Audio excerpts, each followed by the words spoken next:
What a match! Welcome back to Rugby from the Stands. The bronze final of the 2025 Women's Rugby World Cup has just wrapped up at Allianz Stadium, and it's the Black Ferns who are taking home the silverware, defeating France 42-26 in an absolute thriller. It was a game of massive momentum shifts. A period of sheer dominance by New Zealand looked to have the game wrapped up early, but a ferocious final quarter from the French made for a very tense finish.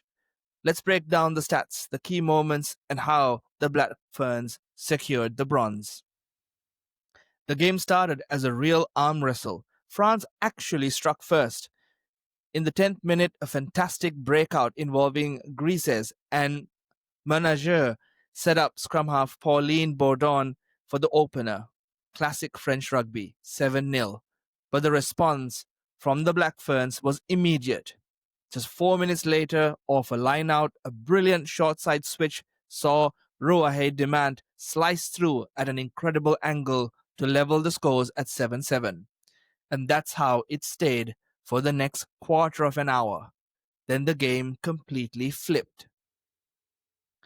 If you want to know where this game was won, look at the 8 minutes before halftime. The Black Ferns went into overdrive and put on a masterclass. In the 32nd minute, Sylvia Brunt powered over. 5 minutes later, a beautiful sequence of offloads. Brunt finding Holmes again on the loop, saw Renee Holmes cross the line. And right before the buzzer, Georgia Miller made a stunning break up the touchline, flicking it inside to lock Laura Bayfield. 3 tries, 8 minutes. The Black Ferns went into the sheds leading 26-7. France looked shell-shocked. And New Zealand didn't let up. The rising superstar Braxton Sorensen-McGee grabbed 2 tries in the third quarter, showcasing her elite finishing ability. At the 60th minute mark, the score was 39-7. It looked like a rout.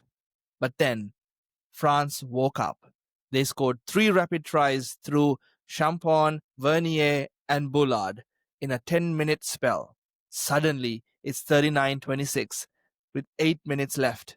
The comeback was on, but the deficit was just too big. The Black Ferns managed the endgame, and a final penalty by Holmes sealed the 42-26 victory. When we dive into the stats, the numbers are fascinating because they reveal a paradox. France actually dominated the power game.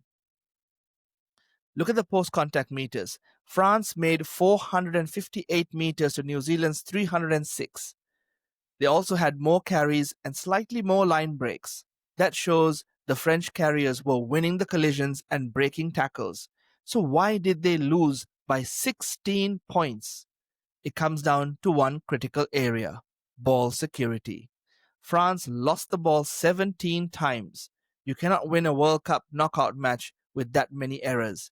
The Black Ferns may have conceded meters, but they were absolutely ruthless at the breakdown, winning 10 turnovers to France's 4. Georgia Miller, starting on the open side, was phenomenal here.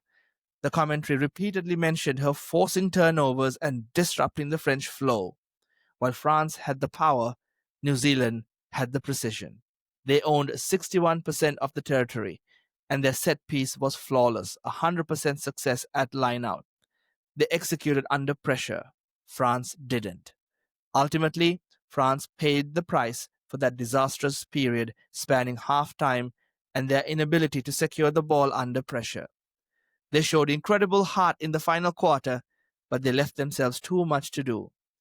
For the Black Ferns, this is redemption after the semi-final disappointment against Canada. They were clinical, efficient, and dominated the crucial moments. A well-deserved bronze medal. What did you think of the game? Who was your player of the match? Let me know in the comments below. Thanks for watching Rugby from the Stands. Don't forget to like and subscribe, and we'll see you after the grand final.